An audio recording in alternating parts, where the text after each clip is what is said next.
بسم الله الرحمن الرحيم. الحمد لله رب العالمين، صلى الله وسلم وبارك على نبيه الأمين وعلى آله وصحابته والتابعين. اللهم انفعنا بما علمتنا وعلمنا ما ينفعنا وزدنا علما. اللهم إنا نسألك الهدى والتقى والعفاف والغنى. رب اشرح لي صدري ويسر لي أمري واحلل عقدة من لساني يفقهوا قولي. أعوذ بالله من الشيطان الرجيم. فاستمسك بالذي أوحي إليك إنك على صراط مستقیم. اللہ رب العالمین نے سائس میں فرمایا کہ بس مضبوطی کے ساتھ تھام لو اس چیز کو جو تمہاری طرف وحی کی گئی، اور یقیناً تم سیدھے راستے پر ہو، صراط مستقیم پر ہو. میرے دینی بھائیو، آج کل جو ہماری اس وقت جو دور چل رہا ہے، یہ جو اس وقت دنیا ہے، یہ بڑی عجیب ہے. اگر آپ آگے آ جائے زیادہ اچھا ہے. نیچے بھی کارپیٹ بچھایا ہے، کرسی دیں. اس وقت جو ہمارا جس دور سے ہم گزر رہے ہیں، ایک عجیب دور ہے دینی لحاظ سے، یعنی ثابت قدمی اس کے حوالے سے. اس میں بہت فتنے، شبہات کے، شہوات کے، اور ایک ایسے لگتا ہے کہ جو اس طرح کی موجیں ہیں جو کہ انسان کو کسی وقت بھی ایمان سے متزلزل کر سکتی ہیں، اس کو ہلا سکتی ہیں، اور اس کے بعد کہ آدمی سارا سال تک دین پہ ثابت قدم رہے، پھر ان فتنوں میں ان موجوں کی نظر ہو کر وہ دین سے پھر سکتا ہے، اور پھر رہیں. اللہ تعالیٰ نے ہماری حفاظت فرمائے. بہت تعداد میں اس طرح کے لوگ نظر آتے ہیں، اور ہر بندے کو اپنی فکر سب سے پہلے کرنی ہے. ہم جو صراط مستقیم پر یعنی گامزن رہنے کی کوشش کرتے ہیں، اسی کا اللہ سے سوال کرتے ہیں، اہدنا الصراط المستقیم، کہ اللہ ہمیں ہدایت دے سیدھے راستے کی طرف. یہ جو ہر نماز میں، ہر رکعت میں بلکہ سوال کیا جاتا ہے، اس میں سیدھے راستہ دکھانے کے علاوہ کہ سیدھے راستے پہ اللہ چل پڑے، اس پہ ثابت قدمی کا بھی سوال ہے کہ اللہ اس پہ چلا دے اور اس پہ آخری دم تک ثابت قدم رکھ. تو جو بندہ صراط مستقیم پر ہو، وہ بھی یہ دعا کرے گا کہ اللہ مزید ہدایت دے، اور دوسرا یہ کہ اس میں ثابت قدمی عطا فرما. تو دین پر جو ثابت قدمی ہے، ایک بہت بڑا یعنی مقصد ہمارا، بلکہ اول ترین مقصد ہونا چاہیے. اس سے کہیں زیادہ جتنا ہم سوچتے ہیں کہ ہماری دنیا چلتی رہے، ہماری جاب چلتی رہے، رزق کا وسیلہ ختم نہ ہو، بال بچے ٹھیک رہیں، اس سے کہیں زیادہ جو ہماری ترجیح ہونی چاہیے وہ یہ کہ ہمارا دین سلامت رہے. ہر مصیبت ہلکی ہے اگر آدمی کا دین قائم دائم رہے، وہ سلامت رہے. تو دین پر ثابت قدمی، اس کے لیے علم کی بھی ضرورت ہے، جس کے ذریعے سے وہ پہچانے کہ حق ہے کیا، اور پھر ایمان کی ضرورت ہے کہ وہ اس پر ڈٹا رہے. من المؤمنین رجال صدقوا ما عاهدوا الله عليه فمنهم من قضى نحبه ومنهم من ينتظر وما بدلوا تبدیلا. مومنین میں سے کئی مرد ایسے ہیں، اللہ تعالیٰ نے جب مرد کا ذکر کیا، مردانگی، رجل، تو وہاں پر اس طرح کی صفات ذکر کی. رجال صدقوا ما عاهدوا الله عليه، جنہوں نے اللہ سے جو وعدہ کیا تھا اس کو سچا کر دکھایا. ان میں سے کوئی ایسے ہیں جو شہید ہو گئے، اور کچھ ایسے ہیں جو انتظار میں ہیں. وما بدلوا تبدیلا، اور انہوں نے کسی قسم کی تبدیلی نہیں کی. جو اصلی اسلام ہے، وحی ہے، اس پر مضبوطی سے وہ قائم دائم ہے، جمع ہوئے. آپ اس وقت ہم ارد گرد اپنے ماحول میں دیکھیں تو کیسی یعنی مثالیں ہمیں نظر آتی ہیں کہ ایک آدمی دین پر قائم ہوتا ہے، وہ اس سے پھر جاتا ہے، اور مختلف رنگ. آج ایک رنگ ہے، آج دینی رنگ ہے، کل کو آپ دیکھتے ہیں وہی بندہ، کیا یہ باقی وہی بندہ ہے، اور ہی رنگ نظر آتا ہے. ایک صبح بندے کا یعنی ایک رویہ، شام کو دینی لحاظ سے اس کا کوئی اور رویہ جو ہو چکا ہوتا ہے.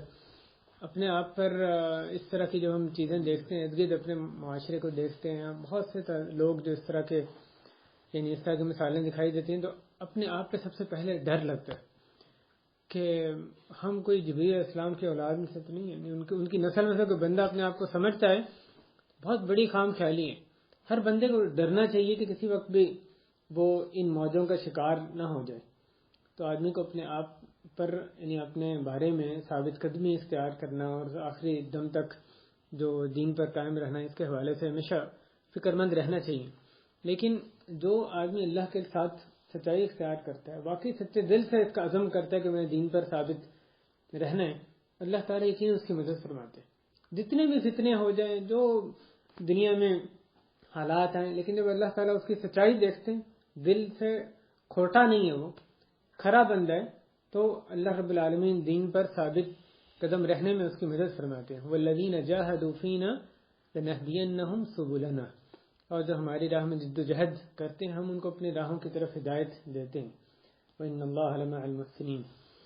تو یہ شبہات، عقائد میں شبہات اور مختلف جو گمراہ فرقے اس قدر یعنی بڑی تعداد میں اس وقت وہ موجود ہیں، مختلف جو دین کے مسلمات ہیں اس میں بھی شک میں مسلمانوں کو مبتلا کرنے میں یعنی مبتلا کیا جاتا ہے.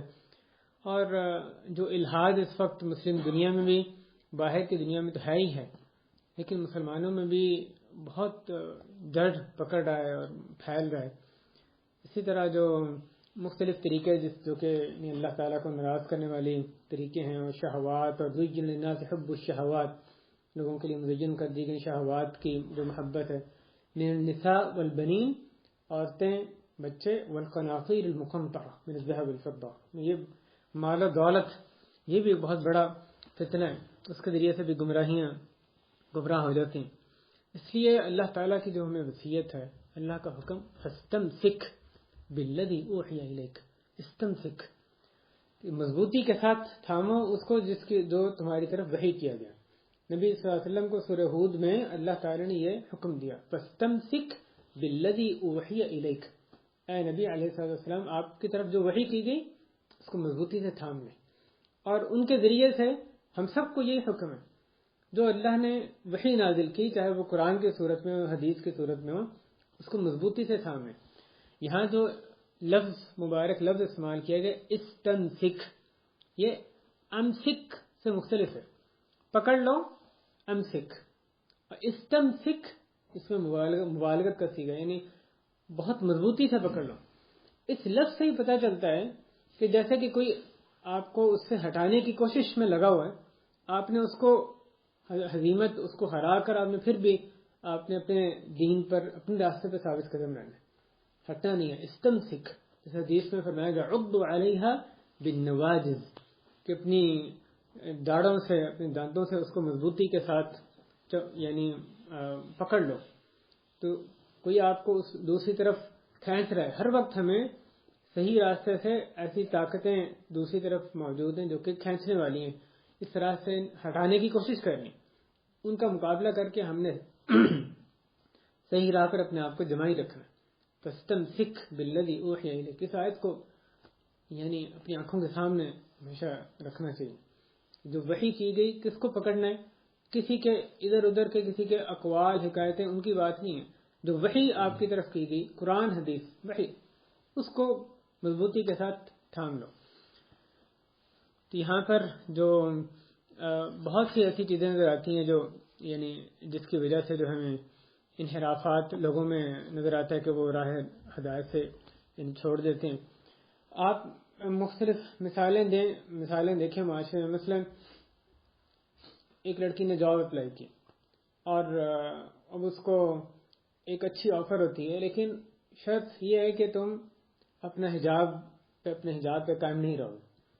اور جو آفر ہو رہی ہے وہ بھی بڑی چمک دمک والی ہے، دلکش اس کو آفر ہو رہی ہے.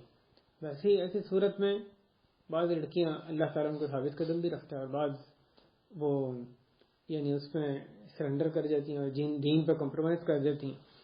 ایک آدمی جو ایک ایسی جاب اس کو آفر ہوتی ہے جس میں کہ رشوتوں کا لینا دینا ہے، اور اس کو کہا جاتا ہے کہ اس کے بغیر تم یہاں کام نہیں کر سکتے، خود بھی کھاؤ دوسروں کو بھی کھلاؤ، بغیر رشوت کے اس کے ساتھ چارہ نہیں ہے. یعنی کھاؤ بھی کھلاؤ بھی، جیسے آپ جانتے ہیں بہت سے اداروں میں یا محکموں میں اس طرح چلتا ہے.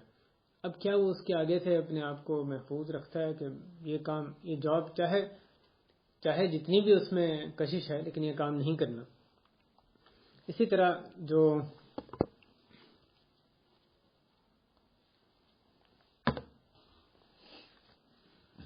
یہ مال کی یعنی جو مال کی خواہش ہے انسان میں جو کشش رکھی گئی ہے، اس کے حوالے سے آپ دیکھیں کہ ایک آدمی حرام کام چھوڑتا ہے، کوئی سودی کاروبار چھوڑتا ہے یا کوئی اور جو حرام پیشے ہیں ان کو چھوڑتا ہے، اور اس کو چھوڑنے کے بعد ایک کے بعد ایک آفر آنے لگتی ہیں جو کہ بہت ہی یعنی اٹریکٹیو ہے، اور اس کے باوجود وہ ڈٹا رہتا ہے یا اس میں بہہ جاتا ہے، دوبارہ سے اپنے دین پر وہ کمپرومائز کر لیتا ہے. تو اس طریقے سے آپ کو دیکھیں تو معاشرے میں بہت سی یعنی مثالیں نظر آتی ہیں. ایک عورت جو اس نے شادی کی، بڑے مان تھے اور آگے اس کے ایک مستقبل کی امیدیں ہیں، لیکن پتہ چلا کہ شادی کے بعد وہ اس کا جو شوہر ہے وہ اس کو غلط کاموں پہ مجبور کر رہا ہے. رمضان میں یعنی اس کے پاس آنا چاہتا ہے مثلا، یا ایسے وقت میں جب کہ اللہ نے حرام کیا ہے اس کے پاس آنا، اور وہ بلکہ شادی کو جاری رکھنے کی ایک طرح سے شرط یہ لگا دیتا ہے کہ تم ان کاموں میں ایسا تعاون کرو گی، اور ممکن ہے اس عورت کا پیچھے بھی اس کو نظر آ رہا ہو کہ میں یہاں سے جاؤں گی تو کوئی اور پناہ گاہ بھی نہیں ہے. ایسی صورت میں کیا وہ اتنی عظیم جو خواص ہیں اس پہ کمپرومائز کر جاتی ہے، یا اللہ پہ توکل کرتے ہوئے اس کا انکار کرتی ہے کہ چاہے یہاں پہ رشتہ ختم ہو جائے، اللہ تعالیٰ کا ساتھ ضائع نہیں کریں گے، اس میں اپنے دین پر وہ قائم رہتی ہے. تو یعنی طلاق جو ہے اس کا اس میں انتخاب کرتی ہے. تو آپ اچھی مثالیں اگر ہم معاشرے میں دیکھیں، ایک مسلمان جس کو کہ یعنی رومیوں نے گرفتار کر لیا تھا ماضی قدیم میں، رومیوں نے گرفتار کر لیا، اس کو پھسلانے کے لیے ایک فاجر بدکار عورت کو وہاں پر بھیجا جو کہ یعنی اس کے بہت ہی خوبصورت بھی تھی. اس نے طرح طرح سے اس کو کرنے کی کوشش کی، اور وہ بندہ نیچے دیکھ کے ذکر کیے جا رہا ہے، اس کی طرف آنکھ اٹھا کر دیکھ، حتیٰ کہ بالآخر جب وہ عورت مایوس ہو گئی تو وہ باہر گئی. جن شیطانوں نے اس کو بھیجا تھا وہ جا کے کہنے لگے تم نے مجھے کسی انسان کے پاس بھیجا ہے، کسی پتھر کے پاس بھیجا ہے. تو ثابت قدمی اللہ تعالیٰ اس طرح سے عطا فرماتے ہیں. تو ایسے یقیناً ایسے لوگ ہیں. اللہ تعالیٰ جب دل کی سچائی دیکھتے ہیں تو یعنی کٹھن ترین حالات میں بھی بہت زیادہ جہاں پہ شہوات اور دل کو کھینچنے والی چیزیں ہوتی ہیں، پھر بھی اللہ تعالیٰ ان کے دل کو مضبوط فرماتے ہیں اور دل پر جمائی رکھتے ہیں، ثابت قدمی عطا فرماتے ہیں. آج کل آپ دیکھیں کیسے کیسے شبہات ہیں، یہ کتنی عام بات اب سنائی دینے لگی کہ سارے دین سارے ٹھیک ہے، کوئی مسئلہ نہیں.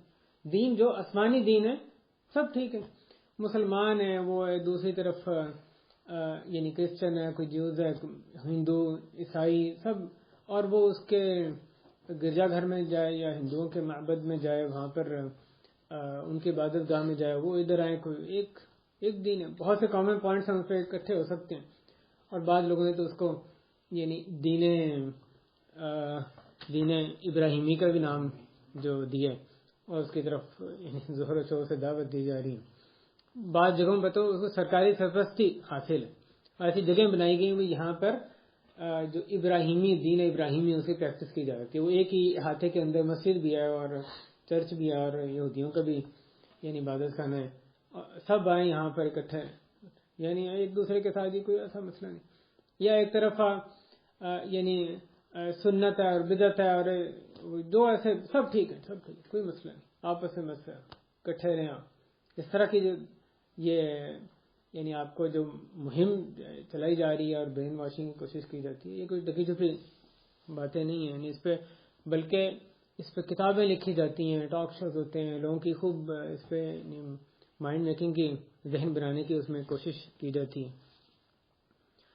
ہمیں احادیث کے پہ آئیں تو کیسے ایک شبہہ جس کو اتنا زور و شور سے پھیلایا جاتا ہے کہ بھی دین سے ہٹانے کی، ہم دین پر مضبوطی جمنے کی بات کر رہے ہیں، اس کو ہمیں دین سے ہٹانے کی کیسے کیسے کوششیں نظر آتی ہیں.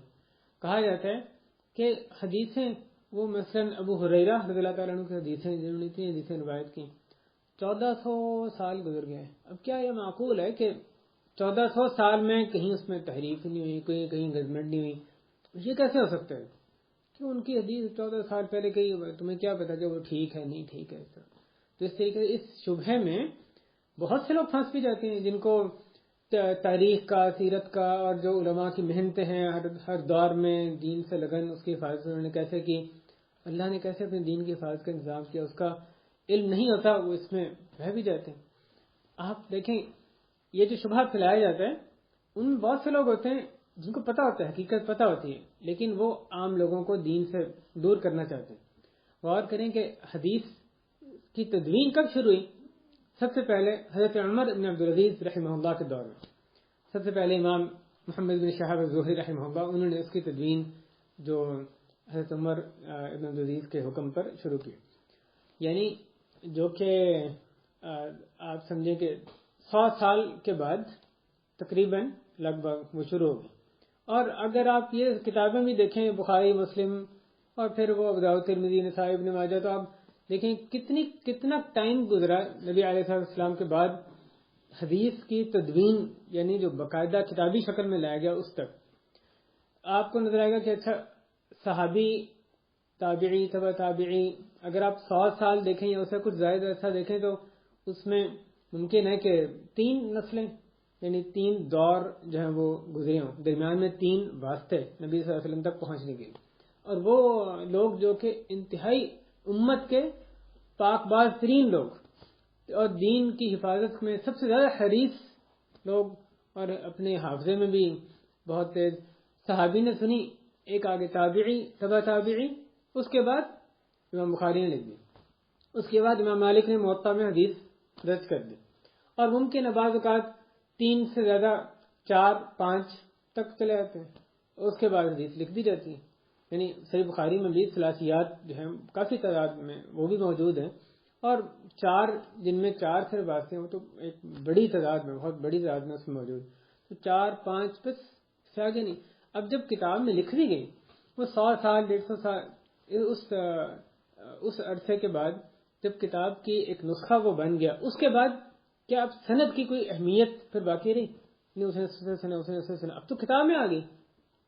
تو اب بعد میں جو حدیث آگے چلی وہ تو نسخہ ہے، اس نسخے سے دوسرا نسخہ بنایا گیا، تیسرا نسخہ بنایا گیا، اور اس نسخے تک بھی سندیں موجود ہیں، یعنی اس یہ نسخہ جو ہے یہ واقعی ثابت شدہ نسخہ ہے کہ نہیں جو پہلا نسخہ تھا۔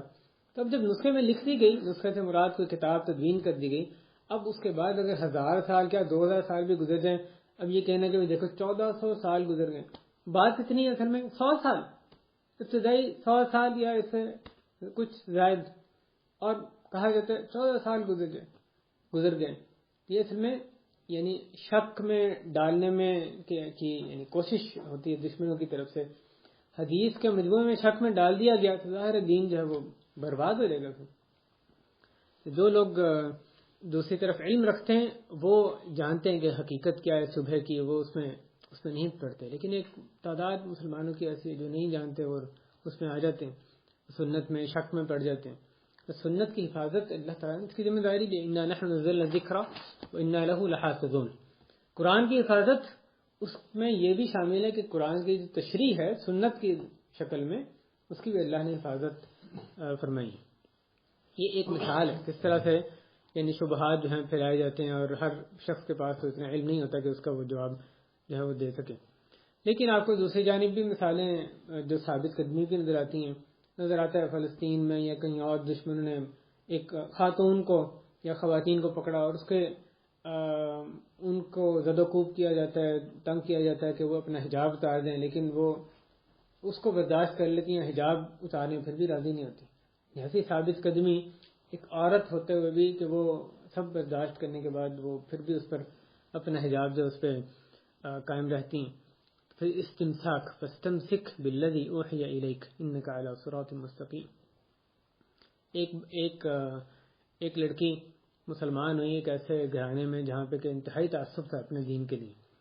اب اس نے جو علماء سے سوالات کیے کہ بھی کیا مثلا باتھ روم میں نماز پڑھنی جائز ہے، کیونکہ اگر میرے گھر میں سے کسی کوئی بھی میرے دیکھ لیا تو نماز پڑھتے ہوئے ان کو پتہ چل گیا کہ میں مسلمان ہوں تو میری تو خیر نہیں، یا مثلا کہ اگر میں رکوع میں ہوں اور میرا جو باپ ہے ادھر آ جاتا ہے، کافر باپ اور ظالم باپ ہے ادھر آ جاتا ہے، تو وہ اب رکوع میں وہ فوری طور پہ ایسا کرنا شروع کر دیتی ہے جیسا کہ کوئی ایکسرسائز کر رہی ہے، کہ بھی وہ نیچے اور پھر اوپر ہوتی ہے، نیچے ہوتی ہے، جیسے کوئی ایکسرسائز، یعنی فوری طور پہ اپنے باپ کو دکھانے کے لیے بھی ایک نارمل ایک نماز نہیں پڑھی یا کیا جمع کیا جا سکتا ہے. اس طرح کے سوالات علماء سے وہ یعنی پوچھتے ہیں جس سے کہ آپ کو لگتا ہے کہ ابھی ایک نو مسلم جو لڑکی ہے کس قدر اللہ نے اس کو پختہ یعنی جو ہے قدم عطا کیا، ثابت قدمی عطا کی ہے کہ وہ اتنی مشکلات کے باوجود اس کو فکر یہ ہے کہ نہیں کیسے میں اپنے اللہ کو راضی کر لوں، اپنے دین پر میں ثابت قدم رہوں.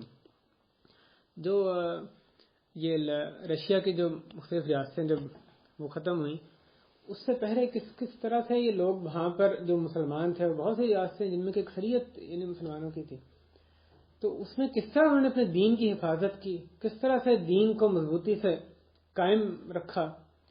زمین میں زیر زمین ایسی جگہ بنائی ہوتی تھی، تہ خانے جس میں زیر زمین جا کر اوپر کارپیٹ دروازہ بند کر کے کارپیٹ بچھا کے کہ اگر کوئی آ گیا اس نے دیکھ لیا کہ مصحف ہاتھ میں ہے یا کوئی تعلیم دین کی دی جا رہی ہے تو اس کی سزا قتل سے نیچے کوئی ہے نہیں، یا اس کو پکڑ کے تو تاحیات کی اس کو ادھر ادھر کر دینا. تو اس لیے انتہائی وہ خوف کی وجہ سے اس طرح یا غاروں میں جا کے وہاں پر تعلیم دی جاتی ہے. جو شیخ ہے یا جو بھی معلم ہے وہ ان کو اپنے طور پہ یعنی ایسے کہ کسی کو احساس بھی نہ اور کسی غار میں پہنچے اور وہاں پر وقت لگا رہے ہیں کہ دین سیکھنا ہے.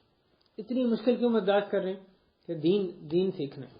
اس طرح کے کئی واقعات جب اسلامی یونیورسٹی میں پڑھتا ہے وہاں پہ خود طلبہ نے ہمیں اس طرح کئی واقعات سنائے کس طرح سے انہوں نے دین پر یعنی اپنے دین کی حفاظت کی، کس طرح وہ دین سیکھتے تھے. مصحف وہ تو ایک بہت ہی دور کی یعنی بات تھی.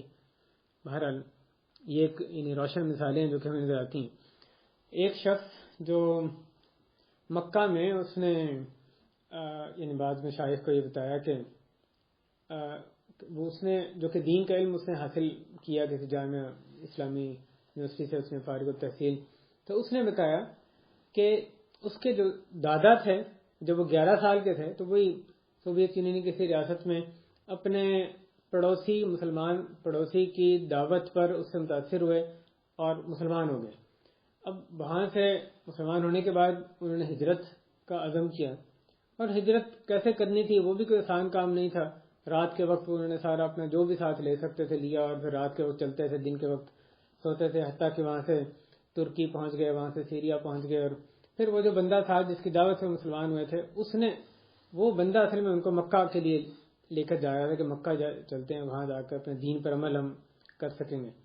سیریا میں اس شخص کی وفات ہو گئی اور وہ دادا پھر وہیں پر ٹھہر گئے. آگے ان کے لیے مشکل تھا جانا، اور پھر وہیں پر انہوں نے ان کی یعنی شادی ہو گئی. اور وہ جو بتانے والا تھا وہ کہتا ہے کہ پھر جب میری باری آئی یعنی اللہ تعالیٰ نے ان کی نسل ہوئی، پھر ان کی اگلی جو نسل ہوئی تو میں نے اپنے دادا کی خواہش کی تکمیل کی اور آگے وہ مکہ وہاں سے مکہ آیا اور اس نے مکہ میں اعلیٰ تعلیم یعنی دین کی حاصل کی اور اللہ کے دین کو اس طرح سے یعنی قائم کیا.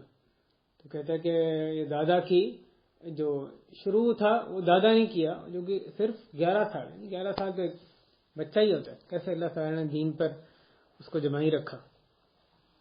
تو جو بندہ دین پر مضبوطی سے قائم رہنے کا پختہ ارادہ کر لیتا ہے، اگرچہ کہ اس کو کوئی مشکلات آتی ہیں یعنی آ سکتی ہیں، اللہ کی طرف سے آزمائشیں آتی ہیں، لیکن اگر واقعی دل کا کھرا ہے، صدق کے ساتھ سچائی کے ساتھ اس نے ارادہ کیا تو اللہ تعالیٰ اس کو مضبوطی سے اللہ تعالیٰ اس کی مدد فرمائیں گے، دین پر مضبوط رہنے میں اس کی مدد فرمائیں گے. وَمَن يَعْتَصِم بِاللَّهِ فَقَدْ هُدِيَ إِلَى صِرَاطٍ مُسْتَقِيمٍ. جو اللہ تعالیٰ جو اللہ کو مضبوطی سے تھام لیتا ہے تو اس کو ہدایت دے دی کہ صراط مستقیم کی طرف. نبی علیہ السلام فرماتے ہیں ترکت فیکم امرین لن تضلوا بعدہما کتاب اللہ و سنتی. کہ میں نے تم میں 2 چیزیں چھوڑی ہیں، تم ان کے بعد کبھی گمراہ نہیں ہوگی، اللہ کی کتاب اور میری سنت. تو ان کو اگر تم ان کو تھام لو گے پھر کبھی گمراہ نہیں ہوگے. جو اگر اس کو مضبوطی سے ہم نے پکڑ لیا پھر جو بھی فتنے آئیں جس قسم کے بھی ہوں اللہ تعالیٰ پھر بھی حفاظت فرماتے ہیں، دین پر قائم رکھتے ہیں، اس آدمی کی مدد فرماتے ہیں. یہ قرآن پہ قائم رہنا، اس کے تلاوت کے حساب سے بھی، اس کا ترجمہ سمجھنا، اس پہ عمل کرنا، دوسروں کو اس کی طرف دعوت دینا، یہ سب قرآن پہ قائم رہنے یعنی اس کو مضبوطی سے تھامنے کی ہی مختلف شکلیں. اعلیٰ ترین شکل کیا ہے کہ اس کی تعلیم دی جائے، یعنی اس پہ اس کی تلاوت ہو، اس پہ ایمان لایا جائے، اس پہ عمل کیا جائے ہر لحاظ سے، اور پھر اس کی طرف اس کو پہلے سمجھا جائے، اس کی طرف دعوت دی جائے. تو خیرکم من تعلم القرآن وعلمہ، تم میں سے بہترین وہ جس نے قرآن سیکھا اور سکھایا. تعلم علم، اس نے سیکھا بھی اور دوسروں کو بھی سکھایا. تو یہ اعلیٰ ترین درجہ ہے قرآن کریم کے ساتھ جو آدمی کا سلوک، یعنی اس کے ساتھ اس کے رویے، اس کا جو تعلق ہے اس کے حساب سے. آپ قرآن کے علاوہ سنت کی طرف آئیں، جیسے اللہ تعالیٰ نے کہا وما آتاکم الرسول فخذوہ، جو رسول تمہیں دیں وہ لے لو. الا انی اوتیت، نبی صلی اللہ علیہ وسلم فرماتے ہیں کہ خوب جان لو کہ مجھے کتاب دی گئی اور اسی جیسی ایک اور چیز بھی دی گئی. خوب جان لو کہ ایک ایسا زمانہ قریب ہے کہ ایک آدمی جو کہ پیٹ بھرا ہوگا وہ بیٹھا ہوا یہ کہے گا کہ تمہارے دنیا اللہ کی کتاب ہے، جو اس میں حلال ہے وہ حلال سمجھو، جو اس میں حرام ہے وہ حرام سمجھو. تو نبی صلی اللہ علیہ وسلم فرماتے ہیں خوب جان لو کہ جو اللہ کے رسول نے حرام کیا وہ ایسا ہی ہے جیسا کہ اللہ نے حرام کیا ہے. یہ جو شبہات ہیں آج کل ہمیں نظر آتے ہیں، جس کی نبی صلی اللہ علیہ وسلم نے جس کی خبر دی کہ اس طرح لوگ کہیں گے کہ اللہ کی کتاب کافی ہے، سنت کی طرف جانے کی ضرورت نہیں ہے. تو یہ اس وقت جو ہے ہمیں نظر آتے ہیں مسلم معاشرے میں بھی کتنے لوگ اس کی طرف دعوت دیتے ہیں. اور نبی صلی اللہ علیہ وسلم نے فرمایا تمسکوا بها وعضوا علیها بالنواجذ، کہ جو جب اختلاف بہت ہو جائے گا تو نبی علیہ السلام نے خبر دی کہ جو تم میں سے میں باقی رہے گا وہ بہت اختلاف دیکھے گا، اور اس وقت آپ نے سنت کے بارے میں فرمایا کہ رحمک اللہ کہ اس کو مضبوطی سے تھام لو، وعضوا علیہا بالنواجذ، سنت کو مضبوطی سے تھام لو، دانتوں سے زور سے اس کو پکڑ لو.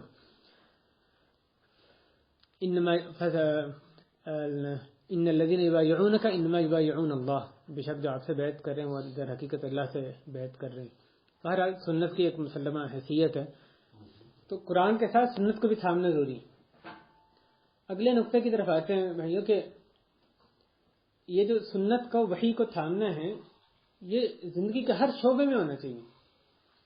یہ صرف عبادات یا صرف ایک عقیدہ اس میں نہیں، بلکہ زندگی کے ہر شعبے میں دین حاکم ہونا چاہیے. ہماری زندگیاں دین سے کہیں بھی نکلنی نہیں چاہیے. الیوم اکملت لکم دینکم، آج تمہارے دین کو مکمل میں نے کر دیا. اور اللہ تعالیٰ نے کئی ایک آیات میں بیان فرمایا کہ دین میں کوئی چیز چھوڑی نہیں گئی جس کو بیان نہ کیا، حتیٰ کہ قضاء حاجت ہی ہے، علماء نے اس کے آداب اور احکام ملا کے کل یعنی تقریباً 70 کے قریب بیان کیے ایک قضاء حاجت کے بارے میں. یعنی دین میں ایسی جو تفصیلات ہیں اس کے بارے میں بھی احکام آداب نازل کیے گئے. اس کے برخلاف آپ کافروں کو دیکھیں، اس کو تمیز ہی نہیں ہے کہ کس طرح سے اس نے قضاء حاجت کرنی، اور ایک دوسرے سے پردہ پوشی بھی نہیں ہے، سام نہیں، اور پھر بعد میں نجاست دور کرنے کا بھی کوئی اہتمام نہیں ہے. تو وہ جو اپنے نظام میں بہت آگے یعنی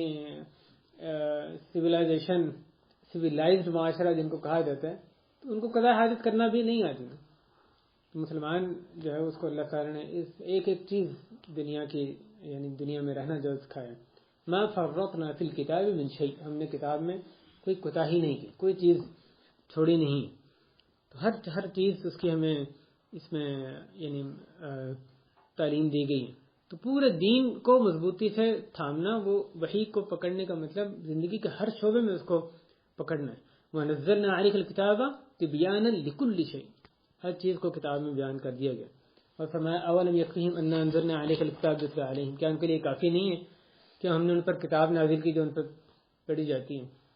دین پر ثابت قدم رہنے میں یہ بہت معاون چیز ہوتی ہے. جب آدمی کو یہ شرح صدر ہو جائے کہ دین میں ہر چیز بیان کی گئی ہے تو پھر ادھر ادھر نہیں وہ دیکھتا، وہ اس نے جہاں کوئی چیز ڈھونڈنی ہے گائیڈنس دین کی طرف ہی آئے گا. جب اس کو دین میں کمی لگتی ہے، چاہے زبان سے نہ کہ اپنے عقیدے میں لگتا ہے کہ ہر چیز کی رہنمائی نہیں مل سکتی، پھر وہ مشرق مغرب میں دوسری چیزوں کو دیکھنے کی کوشش کرتا ہے، کہاں سے مجھے اور طریقے مل سکتے ہیں، ہدایت رہنمائی مل سکتی. دین مکمل ہے، ہر دین کے زندگی کے ہر شعبے میں اسی کو ہی نافذ ہونا ہے. حضرت عمر بن خطاب رضی اللہ تعالیٰ عنہ آپ جانتے ہیں، جب ان کو تورات پڑھتے ہوئے نبی صلی اللہ علیہ وسلم نے دیکھا کہ انہوں نے تورات کھولی ہے تو آپ علیہ السلام ناراض ہوئے تھے، امتحبکون انتم ابن خطاب، کہ کیا تم شک میں پڑے ہوئے ابن خطاب. اور اس کے بعد آپ نے یعنی ان کو قرآن اور حدیث کو پکڑنے کی جو ہے وہ یعنی تاکید فرمائی تھی. تو یہ جو عقیدہ ہے یہ بہت اہم ہے ثابت قدم رہنے میں، کہ ہمارا دین ایک مکمل دین ہے، منہج، یہ ایک زندگی کے ہر شعبے پر جو ہے وہ محیط ہے. لِكُلِّ أُمَّةٍ جَعَلْنَا مَنْسَكًا هُمْ نَاسِكُوهُ فَلَا يُنَازِعُنَّكَ فِي الْأَمْرِ، کہ آپ کے دین کے معاملے میں آپ سے جھگڑا نہ کریں. اس لیے بعض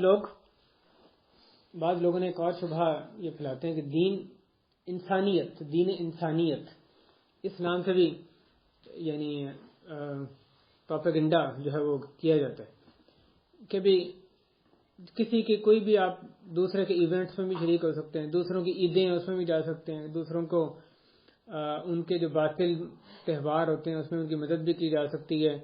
مسلمان کنیسہ میں جا کے بھی کچھ کر لے تو یعنی ان کی کوئی ہیلپ کرنی ہے تب بھی کوئی مسئلہ نہیں ہے، ان کی مدد کر دیں. لیکن یہ جو سارا یعنی ہے پروپیگنڈا، اسلام ایک سچا مسلمان تو یہ نہیں کہہ سکتا ان الدین عند اللہ الاسلام، اللہ کے یہاں صرف اسلام ہی ایک دین، ومن یبتغ غیر الاسلام دین فلن یقبل منہ، اسلام کے علاوہ کوئی اور دین کو یعنی قبول نہیں کیا جائے گا.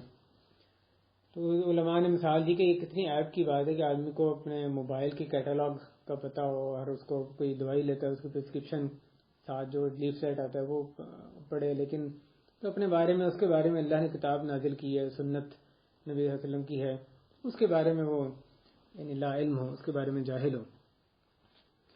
بہرحال اس کو جانیں گے تبھی اس پر ہم ثابت قدم بھی جو ہے وہ رہ سکتے ہیں. حضرت عبداللہ بن السلام رضی اللہ تعالیٰ عنہ، ان کا ایک خواب ہے جو بخاری مسلم میں حدیث موجود ہے. ایک دفعہ وہ کسی مسجد میں آئے اور وہاں سے انہوں نے مختصر نماز پڑھی، نکل گئے. 2 صحابہ اور وہاں بیٹھے ہوئے تھے، انہوں نے جو حدیث کے راوی ہیں وہ کہتے ہیں کہ ان کو کہ مجھے بتایا کہ اگر کہ یہ جنتی آدمی ہے، اگر جنتی آدمی کو دیکھنا ہو تو اس کو دیکھیں. تو پھر وہ عبداللہ بن السلام کے پاس جو اس حدیث کے راوی ہیں وہ کہتے ہیں میں ان کے پاس گیا، ان کو کہا کہ یہ لوگ ایسے کہہ رہے ہیں آپ کے بارے میں کہ جنتی آدمی کو دیکھنا ہو تو اس کو دیکھیں. تو وہ کہنے لگے کہ ان کو نہیں چاہیے کہ بغیر علم کے بات کریں، تو میں تمہیں بتاتا ہوں کہ بات کیا ہوئی، یعنی کیا اس کا پس منظر کیا ہے جس کی وجہ سے یہ لوگ کہہ رہے ہیں. پھر انہوں نے اپنا ایک خواب بیان کیا کہ میں نے خواب دیکھا ایک بڑا باغ ہے، اس کے درمیان ایک عمود، ایک ستون ہے، اور اس ستون کے نچلا حصہ تو زمین پر ہے اور اوپر کا حصہ آسمان پر ہے، اور اس ستون کے اوپر ایک کڑا، عروہ جیسے قرآن میں لفظ ہے، اس حدیث میں وہی لفظ ہے، ایک کڑا ہے. تو مجھے یہ کہا جاتا ہے کہ تم اس پر چڑھو اور کڑے کو پکڑو. جب مجھے چڑھنے کے لیے کہا جاتا ہے تو میں کہتا ہوں کہ میں تو اس پہ نہیں چڑھ سکتا، میری طاقت نہیں ہے. تو میں کوئی پکڑنے والا جو ہے میرا کپڑا پیچھے سے پکڑتا ہے، اٹھاتا ہے، اور میں پھر اس پر چڑھ جاتا ہوں، اوپر تک پہنچ جاتا ہوں. مجھے کہا جاتا ہے کہ یہ جو کڑا ہے اس کو پکڑ لو، استمسک بالعروہ، جو کڑا ہے اس کو مضبوطی سے پکڑ لو. تو کہتے ہیں فاستيقظت، تو میں اس حالت میں اٹھتا ہوں کہ میں نے اس کو پکڑا ہوتا ہے، ہاتھ مضبوطی سے جیسا کہ کڑے کو پکڑا ہوا تھا، میں نے ہاتھ یعنی گویا کہ کسی چیز کو پکڑا ہوا، اس حالت میں اٹھتا ہوں. تو نبی صلی اللہ علیہ وسلم کو کہتے ہیں میں جا کر یہ بتاتا ہوں. عبداللہ بن السلام وہ صحابی ہیں جو بہت بڑے یہودی عالم تھے، تورات خوب ان کو حفظ تھی، جانتے تھے. تو بہت ہی کم لوگ یہودیوں میں تھے جو کہ مسلمان ہوئے، ان میں سے یہ بھی تھے. تو عبداللہ بن السلام رضی اللہ تعالیٰ عنہ، انہوں نے نبی علیہ السلام کے خواب سنایا تو نبی صلی اللہ علیہ وسلم کی تعبیر بتائی کہ وہ جو باغ ہے وہ اسلام کا روضہ، تلک الروضہ روضۃ الاسلام، جو روضہ ہے، روضہ یعنی باغ، وہ اسلام کا باغ ہے. اور جو عمود درمیان میں تھا وہ بھی اسلام کا عمود ہے، اور اوپر جو عروہ یعنی کڑا تھا وہ العروۃ الوثقی، جیسے قرآن جس میں سورہ عمران میں العروۃ الوثقی الانفصام لها، تو وہ مضبوط کڑا ہے. تو پھر آپ ان کو کہا کہ تم اس کو تھامی رکھو گے حتیٰ کہ تمہیں موت آ جائے گی. تو اس میں صاف صاف ان کے لیے جنت کی بشارت تھی کہ نبی صلی اللہ علیہ وسلم کو اللہ کے وحی کے ذریعے یہ بتایا کہ اس خواب کی تعبیر میں آپ نے بتایا کہ تم اس کڑے کو، اسلام جو العروۃ الوثقی ہے، اس کو تھامی رکھو گے حتیٰ کہ تمہیں موت آ جائے گی. تو کیا فضیلت تھی جو ان کو یہ بتائی گئی کہ تم ثابت قدم رہو گے اس دین پر آخری دم تک. بہرحال بھائیو یہ ہمارے کرنے کا کام ہے. تبدیلی نہ ہو، جو اصلی دین ہے اس پر ہمیشہ قائم رہیں. اور آج ایک چیز حرام ہے، کل کو اس کو حلال نہ کر لیں. آج ایک چیز سے دور رہتے ہیں کہ نہیں اس میں شبہ ہے، کل کو ہم اس چیز پہ کہ شبہ یہ واضح طور پہ حرام تھی اس کو کرنے لگ جاتے ہیں. ایک دن مکروہ ہے، مکروہ سے بچ کے رہیں، کل کو مکروہ جو ہے وہ ٹھیک ہو جاتا ہے. اور ایک دن جو چیز حرام ہے کہ اس لیے کہ ہمیں زیادہ ایک معتمد علماء سے ہم نے سنا کہ یہ چیز حرام ہے، اس کا حکم حرام ہے، اور کل کو حلال ہوگی کس بنیاد پہ کہ نہیں ٹی وی میں یا نیٹ میں نے کسی سے سنا تھا، وہ کون تھا اس کی سندھ سے ٹھیک ہے کہ مسئلہ نہیں، لیکن کسی سے سنا تھا، لہذا اختلافی مسئلہ اسے کسی نے بتایا تھا کہ حلال ہے، تو اس لیے کر بھی کوئی حرج نہیں، اختلاف ہے. تو اس لیے نہیں کہ اس لیے اگر رائے بدلنا، کبھی ہمیں کل کو ایک رائے پتا تھی بعد میں پتا چلا کہ نہیں اصل میں زیادہ صحیح رائے یعنی زیادہ جو قرآن حدیث کے مطابق اصل میں دوسرا حکم ہے، یہ تو ایک اور بات ہے، تو کرنا چاہیے. جس بھی ہم موقف کو اپنایا پتہ چلے کہ نہیں زیادہ صحیح موقف دلائل کی بنیاد پہ دوسرا ایک اور بات. لیکن خواہشات کی بنیاد پہ جس چیز کو آج روا نہیں رکھے ہوئے کل کو وہ روا رکھتے ہیں، کل کو وہ کرنے لگ جاتے ہیں. اور یہ نہیں شہوات اور اس طرح کے فتنوں کے سامنے ٹھہرنا مشکل ہو جاتا ہے، اس میں تعویلیں کرنے لگ جاتے ہیں. جیسے حدیث میں بتایا گیا شبہات سے متقی بندہ بچ کے رہتا ہے، شبہات سے جو بچ کے رہے گا وہی حرام میں پڑنے سے بچ کے رہے گا. تو آدمی آج شبہات سے بچتا ہے، کل کو کہتا ہے شبہات ہی واضح حرام تو کرنے لگ جاتا ہے، اور اس کی وجہ سے پھر حرام میں بھی وہ پڑ جاتا ہے. تو یہ طریقہ، اس پہ اپنے آپ کو محاسبہ کرنے کی ضرورت ہے. وحی کو مضبوطی سے تھامی رکھیں اور اس پر ہمیں یقین ہو. اس بارے میں بہت سی آیات ہیں. اگلی بات یہ ہے اس حوالے سے کہ جو مضبوطی کے ساتھ تھامنا ہے فاستمسک بالذی اوحی الیک، اس میں قرآن و حدیث کے سامنے جھک جانا ایک اہم عنصر ہے. یعنی صرف نماز روزہ اور عمل صلہ رحمی جو کرنے کے کام ہیں ان کو کر لینا صرف کافی نہیں ہے، بلکہ ضروری ہے کہ ہمارا دل اللہ کے حکم کے سامنے جھک جائے. دل میں کسی قسم کی تنگی نہ، اللہ نے حکم دے دیا بس ہم ایک طرف عمل کریں اور دوسری طرف اس حکم پر تنگی بھی محسوس کر رہے ہوں، ایسا نہیں ہونا چاہیے. اللہ تعالیٰ کا جو بھی حکم ہے اس پر شرح صدر ہو جائے، چاہے وہ مشکل لگتا ہے. انسانی نفس بہت سے احکام پہ عمل کرنا مشکل لگتا ہے، لیکن مشکل لگنا اور چیز ہے، اس پہ شرح صدر ہونا چاہیے کہ میرے لیے بہتری اسی میں ہی، اس میں کوئی حرج کوئی تنگی محسوس نہ ہو. وما كان لمؤمن ولا مؤمنة اذا قضى الله ورسوله امرا ان يكون لهم الخيرة من امرهم. مومن مرد عورت کو زیب نہیں دیتا کہ جب اللہ اس رسول کسی بات میں فیصلہ کرتے ہیں کہ اس کو اس میں کوئی اختیار باقی رہے. فلا وربك لا يؤمنون، تمہارے رب کی قسم وہ ایمان نہیں لاتے حتی يحكموك فيما شجر بينهم، حتیٰ کہ آپ کو حاکم بنائیں ان چیزوں میں جو ان کے درمیان نزاع ہوتا ہے. ثم لا يجدوا في انفسهم حرجا مما قضيت، پھر جو آپ کا فیصلہ ہے اس میں اپنے دل میں کوئی تنگی محسوس نہ کرے. ويسلموا تسلیما، تسلیم کریں.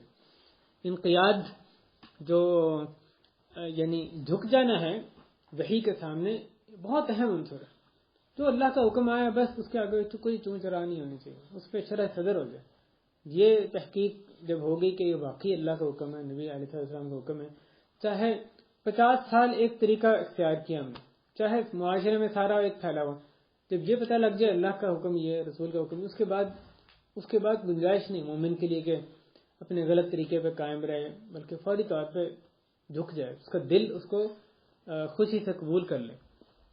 یہ بہت اہم عنصر ہے، یعنی ایک اہم حصہ ہے استمساک کا، جو مضبوطی سے دین کو پکڑی رکھنے کا. اللہ اکبر. جو ابھی جیسے پہلے حدیثوں پہ شک ڈالنے کی بات کی گئی، یہ کہا جاتا ہے حدیثیں بتائی جاتی ہیں، حتیٰ کہ بعض حدیثیں جو بخاری مسلم میں بھی ہیں. تو آپ یہ جو جھکنے کی بات کی جا رہی ہے اس کو دیکھیں، حدیثیں سامنے آتی ہیں، کہتے ہیں یہ حدیث صحیح نہیں لگتی، عقل سے کے مخالف ہے. دوسری حدیث چاہے بخاری مسلم میں یہ بھی ٹھیک نہیں لگتی. تو کہتے ہیں سب سے پہلے عقل کی کسوٹی، اللہ نے عقل دی ہے، سوچنا چاہیے، عقل بند کر کے تو نہیں ہر چیز کو مانتے جاؤ. یاجوج ماجوج کی حدیث ہے، یہ نہیں ٹھیک نہیں لگتی. وہ دجال کی حدیث نہیں ہے، بات صحیح نہیں لگتی. اس میں فلاں حدیث ہے معراج کی حدیث، اس میں نبی صلی اللہ علیہ وسلم گئے آئے، یہ کیا بات ہے؟ یہ تو حدیث بات ٹھیک نہیں لگتی، عقل کو یعنی اپیل نہیں کرتی. ایک کے بعد دوسری تیسری چوتھی، چاہے وہ صحیح میں حدیثیں ہیں، صحیح ترین حدیثیں ہیں، لیکن اس میں شک میں ڈالا جاتا ہے. ایسی اس پر کتابیں باقاعدہ لکھی گئی. بعض چیزیں یعنی اپنے مطالعے سے بھی گزری ہیں جو اس طرح کوششیں کی جاتی ہیں کہ ایک ایک حدیث لے کے، خاص طور پہ بخاری مسلم، اس میں شک میں ڈالنے کی کوشش کی جاتی. ایک حدیث لے کے اس میں تو وہ لوگ جن کو پتہ نہیں اس کی یعنی حقیقت کا، کہا اس میں شک میں دیکھو یہ حدیث ہے لیکن یہ کیسے عقل سے ٹکرا رہی ہے، اس کا اگر اس سے یہ نتیجہ نکلا یہ نکلا، اس طرح سے وہ تسلسل کے ساتھ کوشش کرتے ہیں کہ اس میں شک میں پڑ جائیں. تو اگر بخاری مسلم میں شک میں پڑ جائیں تو سارا حدیثوں کا ذخیرہ ہی اس میں شک میں آدمی پڑ جاتا ہے. اس طریقے سے جو یعنی آگے جو جھک جانا ہے، انقیاد، جھک جانا حدیث کے سامنے، قرآن حدیث کے سامنے، اس کا یہ حال، اس کو ختم کرنے کی جو نا کوشش کی جاتی ہے. یعنی عقل پہ پرکھو. یہ جو ہے کہ بات آ گئی اور بس جھک گئے. منافقوں کا طریقہ تھا. وَإِذَا قِيلَ لَهُمْ آمِنُوا كَمَا آمَنَ النَّاسُ قَالُوا أَنُؤْمِنُ كَمَا آمَنَ السُّفَهَاءُ. ان کو کہا تھا جیسے لوگ ایمان لائے، لوگ صحابہ کہتے تھے اس طرح ایمان لائے جیسے یہ نادان لوگ صحابہ کو کہتے تھے نادان لوگ، اپنی عقل استعمال نہیں کرتے، جو کہا جاتا ہے اس کو مانتے ہیں. أَلَا إِنَّهُمْ هُمُ السُّفَهَاءُ وَلَكِنْ لَا يَعْلَمُونَ. خوب جان لو کہ نادان تو وہ خود ہیں لیکن وہ یہ جانتے نہیں. کہ دین پہ ثابت قدمی یہ کوئی فروعی مسئلہ نہیں ہے، ایک ہمارے دین کی یعنی ہمارا ایک اساس بنیادی مسئلہ ہے. دین پہ کیسے ثابت قدم رہنا ہے، اس پہ شرع صدر ہمارا ہو، اس پر ساری یہ زندگی جو ہے وہ قائم رہیں. لوگ جب سنت میں تانا بازی کریں، شک میں ڈالنے لگیں، میراث وراثت کہ بھی مرد کو عورت سے دگنا دیا گیا، یہ بات کیا ہوئی؟ ہمیں تو مساوات، دونوں میں برابری ہونی چاہیے. اللہ تعالیٰ فرمانے للذکر مثل حظ الانثیین، دو لڑکیوں کے برابر ایک لڑکے کا، لیکن وہ کہہ رہے نہیں، عقل کے خلاف جا رہی ہے.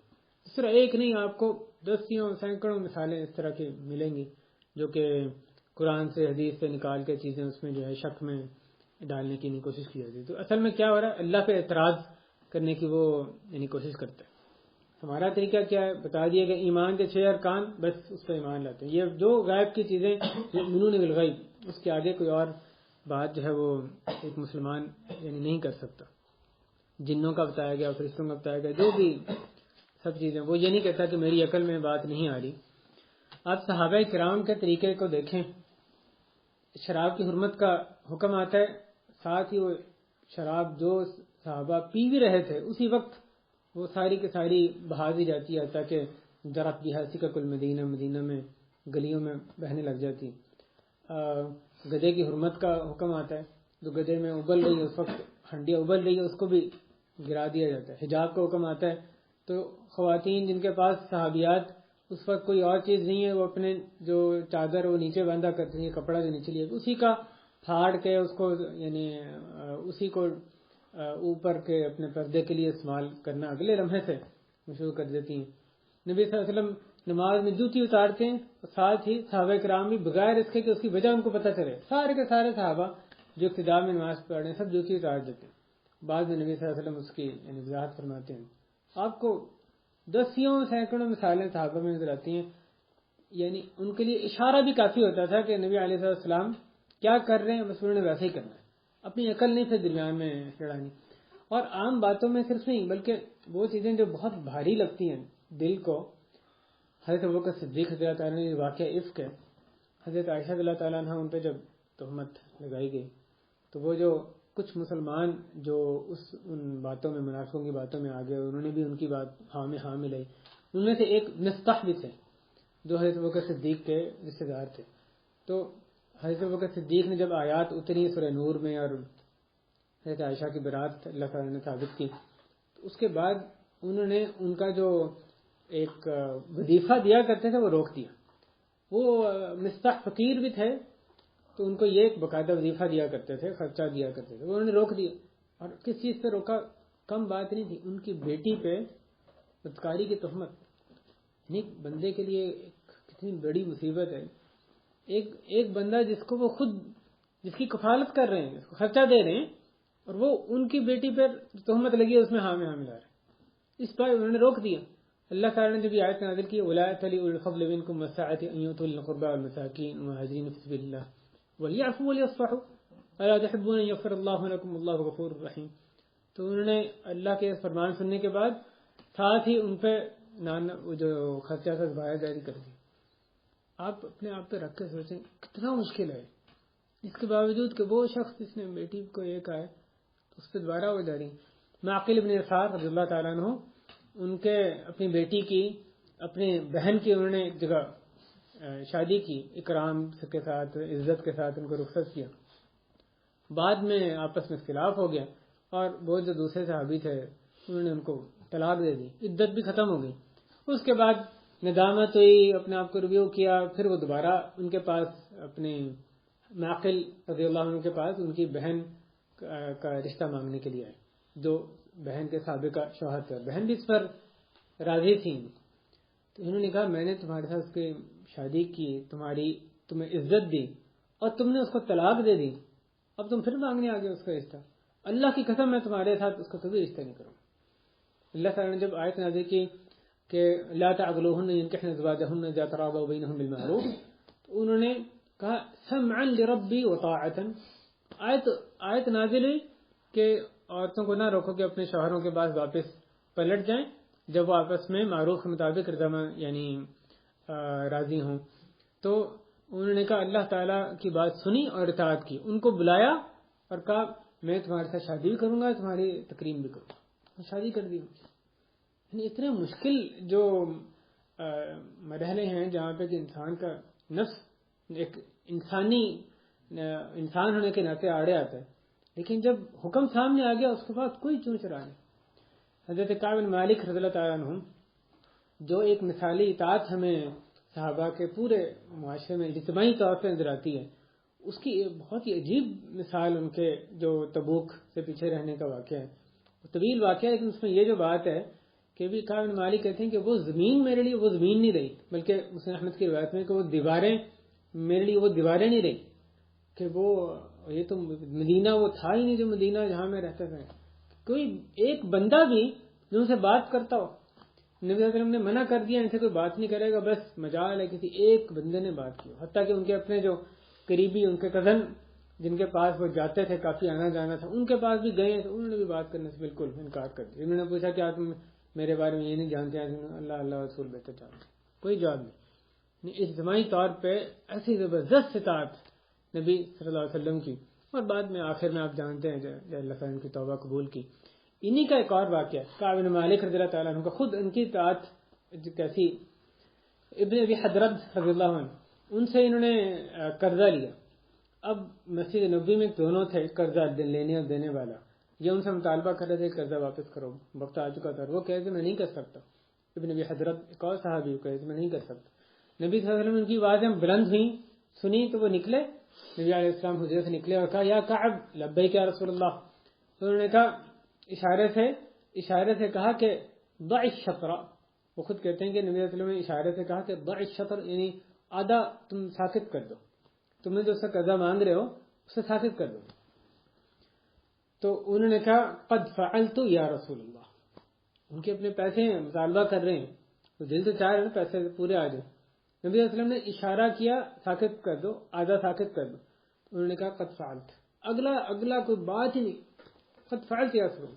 اور اب کیا حال ہے, بہت سے لوگ اگر کسی کو کوئی قرضہ دیا ہے تو کہ یار تھوڑا چھوڑ دو, نہیں دیا جا رہا اسے, وہ کہ 10,000 اور 5 ریال جو ٹرانسفر فیس تھی وہ بھی, تو وہ 5 پہلے 10 بعد میں, پورے 10,005 اس نے واپس کرنی کرنی.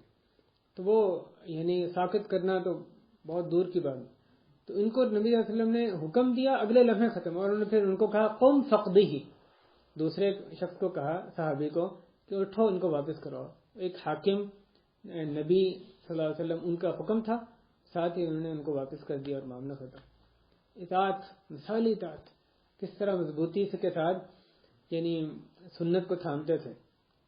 نبی علیہ السلام خطبہ دے رہے ہیں اور انہوں نے کہا بیٹھ جاؤ. عبداللہ بن مسعود دروازے پہ ہیں, ابھی نہ اندر نہ باہر, وہیں پر بیٹھ گئے. تو آپ نے فرمایا تعال یا ابن مسعود, یا عبداللہ بن مسعود آ جاؤ. پھر وہ وہاں سے اٹھ کے اندر آتے. یعنی اس میں اگلے کوئی سوچنا ہی نہیں کہ نبی صلی اللہ علیہ وسلم کی آواز آ گئی بیٹھ جاؤ، بس بیٹھ گئے، جہاں تھے بیٹھ گئے. اس کے بعد جب حکم دیا گیا اندر آ جاؤ، ٹھیک ہے اندر آئے تھے. آپ دیکھیں یہ اطاعت ہے، یہ اصل میں دین کو مضبوطی سے پکڑنا ہے، جس کا جو ہمارے سے مطلوب ہے. صحابہ کرام ان کی زندگیاں اصل میں وہی ہمارے لیے ظاہر مشعل راہ ہیں. ایک واقعہ سنا کے بات اپنی ختم کرتا ہوں. ایک طبیب، ایک ڈاکٹر تھا، وہ امریکہ میں کسی ریسرچ جو کی کوئی کانفرنس تھی، اس وہاں پر وہ اٹینڈ کرنے گیا، جو یعنی چند دنوں کی کانفرنس تھی. کسی خاص بالکل ایک مائنیوٹ ڈیٹیلز میں کسی خاص میڈیکل جو کوئی نئی چیز تھی، اس پہ کوئی دوا یا کوئی اور چیز، اس پہ ایک ریسرچ کے ذریعے یعنی اس کے لیے وہ منعقد کی گئی. اس نے جانے سے پہلے اپنے بعض مخلص دوست جو نیک لوگ تھے ان کے پاس گیا کہ مجھے کچھ آپ نصیحت کریں. تو اس کو انہوں نے نصیحت کی کہ پہلی بات یہ کہ نماز نہ چھوڑنا، جو بھی ہو جائے نماز ٹائم پہ پڑھنی. دوسری بات یہ کہ انہوں نے اس کو نصیحت کی کہ اپنا لباس نہ چھوڑنا، یہ تمہاری ایک شناخت ہوتی ہے اور یہ دعوت کا بھی ذریعہ ہوتا ہے، اس کو مضبوطی سے قائم رکھنا. تیسرا یہ کہ اللہ کی طرف دعوت کا کام، اس کو بھی پکڑی رکھنا. تو وہ کہتا ہے مجھے اس کی نصیحت میں نے یاد رکھی. اور جب میں وہ سب کانفرنس میں گیا، اب میں نے جب پہلی دفعہ اپنی سیٹ لینی تھی تو دیکھا کہ کون کوئی مسلمان نظر آ رہا ہے یا کوئی عرب نظر آ رہا ہے، اس کے ساتھ جا کے بیٹھوں گے، یعنی ایک انس ہو کے میں نے جو ایک عمل کرنا ہے تو وہ ذرا سپورٹ ہو جائے اس کی. کہ میں نے دیکھا ایک لگ رہا تھا شکل سے عرب بندہ ہے، اس کے ساتھ کی سیٹ خالی تھی، وہاں جا کے بیٹھ گیا. جیسے ہی میں بیٹھا اس نے کہا یہ تو ہماری بھی بےزتی کراؤ گے، یہاں سے جاؤ، میرے ساتھ بیٹھ جاؤ، نہیں یہ لباس پہن کے تو میرے ساتھ بیٹھ جاؤ. اس نے عربی لباس پہنا ہوا تھا، تو اس نے اس کو زبردستی وہاں سے اٹھنے میں مجبور کیا. کہتے میں جا کے دوسری سیٹ پہ پھر بیٹھ گیا. نماز کا ظہر کا وقت آیا تو وہ کہتا ہے میں ایک سائڈ پہ آہستہ آواز میں نے اذان دی، اقامت کی اور میں نے اپنی نماز ادا کی، پھر واپس آ کے بیٹھ گیا. عصر کا جب وقت آیا تو کہتے میں پھر اٹھا اور میں نے اسی طرح ایک طرف گیا، یعنی اقامت کی نماز پڑھی تو مجھے محسوس ہوا کوئی اور ساتھ آ گیا میرے. تو وہ پھر یعنی ابتدا میں میری نماز پڑھ رہے. جب نماز ختم ہوئی تو وہی بندہ جس نے مجھے اس وقت پہلے اٹھایا تھا جب کانفرنس شروع ہوئی تھی، بلکہ دھسکارا تھا، تو وہ ساتھ آ کے بیٹھا. اور وہ بندہ کہتا ہے کہ اللہ کی قسم مجھے 40 سال ہو گئے امریکہ آئے ہوئے، اور میں نے ایک امریکن لیڈی سے ہی شادی کی ہے، اور 40 سال سے اللہ کے آگے ایک سجدہ نہیں کیا میں نے. اور وہ کہتا ہے کہ آج جو میں تمہیں کہہ رہا تھا کہ تم مجھے خراب کر دو گے، تو تمہارے جو کریکٹر ہے اس کی وجہ سے مجھے احساس ہوا کہ میں کس قدر دور جا چکا ہوں. تو اس کے بعد آج میں پہلی دفعہ تمہارے ساتھ نماز پڑھ رہا ہوں. وہ بندہ کہتا ہے کہ وہ جو بھی کانفرنس تھی، اگلی دفعہ کوئی ہو سکتا ہے 5 بندے یعنی پھر اکٹھے ہو گئے نماز کے لیے. کانفرنس کے آخر میں جب اس کا یعنی کنکلوڈنگ وہ آخری دن تھا، تو اس وقت وہ کہتا ہے کہ میرے لیے سرپرائز تھا کہ جو اناؤنس یعنی کنڈکٹ کرنے والا اس نے کہا کہ یہ فلانے جو ڈاکٹر ہیں وہ ان سے ہم یہ چاہتے ہیں کہ وہ ادھر آ کے صرف 5 منٹ میں ہمیں یہ بتائیں کہ وہ اپنے لباس کو کیوں ایسے یعنی پکڑے ہوئے ہیں، اس کو کیوں تھامے ہیں. کہتا ہے وہ کوئی تیاری نہیں تھی اس وقت، اچانک ایک اناؤنسمنٹ اس نے کی اور میں اٹھ کے گیا. تو میں نے ایک جنرل بات کی کہ آپ لوگوں کا اپنا لباس ہے، ہمارا اپنا لباس ہے، ہم یہ اس میں فخر یعنی ہم اس میں ایزی فیل کرتے ہیں، ہر کسی طرح کا اپنا لباس. کہتے میں اس وقت کیونکہ پہلے کوئی تیاری تو تھی نہیں، میں نے سوچا کہ 5 منٹ تو ختم ہونے والے ہیں، کوئی بات کہہ جاؤں جس سے کہ شاید کوئی خیر کے بیج ایک یہاں پر پڑ جائے. تو میں نے اترنے سے پہلے کہا کہ یہاں پر ہم سارے جو ڈاکٹرز جمع ہوئے ہیں، ریسرچ اسکالر آئے ہیں، وہ کسی ہمارے حصے انسان کے ایک حصے میں کے تعلق سے کوئی خاص جو دوائی ہے، سولوشن کوئی جو بھی ہے، اس پہ ریسرچ کرنے کے لیے ہم یہاں پہ اکٹھے ہیں. تو کیا ہم نے کبھی یہ سوچا کہ پورا جو انسان ہے وہ آخر یہاں اس کا وجود کس مقصد سے، ہمارے وجود کا مقصد کیا ہے، ہم کیوں یہاں پر آئے ہیں؟ کیا ہم نے یہ بھی کبھی سوچا ہے؟ کہتے ہیں یہ بات کی میں نے اور ختم کر دی اپنی بات. لیکن کہتے جیسے میں وہاں سے اتر رہا تھا تو کئی طرف سے شور بلند ہوا کہ نہیں ان کو کہ بات آگے کریں، جاری رکھیں. تو وہ جو اناؤنس یعنی وہاں کنڈکٹ کرنے والا تھا اس نے پھر مجھے کہا کہ اپنی بات آگے 5 منٹ آپ کو اور دیے جاتے ہیں. کہتے ہیں میں نے 5 منٹ میں جو بات میں کر سکتا تھا، ہمیں اللہ نے کیوں یہاں پر بھیجا، اس کی پیدائش کا مقصد کیا ہے، اس کو میں نے بیان کیا. اور پھر واپس آیا اور اس کی یعنی جو برکت سے 4 جو یعنی مغربی خواتین وہیں پر مسلمان ہو گئی. اللہ تعالیٰ نے اس کے جو دین پر مضبوطی سے قائم رہنا ہے اس میں اتنی برکت دی کہ اس کے آگے آگے کیسے دعوت جو ہے پھیلی. اس طرح کے واقعات یقیناً روشن مثالیں بھی بہت ہیں اس امت میں، لیکن دوسری طرف فتنے، شبہات، شہوات وہ بھی بہت ہیں. اللہ تعالیٰ ہمیں دین پر جمع رہنے کی توفیق عطا فرمائے، ہمیں مضبوطی کے ساتھ اپنے یعنی قرآن کریم پر، نبی کریم صلی اللہ علیہ وسلم کی سنت پر ہمیں قائم رکھے. ایسے لوگوں کا ساتھ اختیار کرنے کی توفیق عطا فرمائے جو کہ دین پر ثابت قدم رہتے، ان کو اپنا دوست، ان کو ہم نشین، ان کی رفاقت اختیار کرنے والا ہمیں بنائے، اچھی دوستیاں اختیار کرنے کی توفیق دے، صحیح مجلسوں میں، قرآن و حدیث کی مجلسوں میں، نیک لوگوں کی مجلسوں میں شامل آخر زندگی تک ہوتے رہنے کی توفیق عطا فرمائے. اے اللہ ہمارے یہاں بیٹھا مبارک فرما، قبول فرما، اپنی بارگاہ میں اپنے لیے اس کو خالص فرما، ہماری اصلاح فرما، ہماری نسلوں کی اصلاح فرما.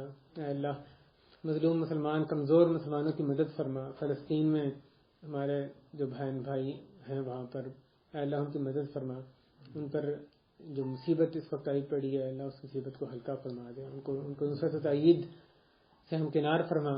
ہمیں اپنے دین کی نصرت، اپنے دین کی مدد کرنے کی، دین کی خدمت کرنے کی، اپنے دین کی طرف دعوت دینے کی توفیق عطا فرما. اہل خانہ کے پر اللہ برکت نازل فرما، ان کے کاموں میں آسانی فرما. وصلی اللہ وسلم علی نبینا محمد وعلی آلہ وصحبہ اجمعین. الحمد للہ رب العالمین.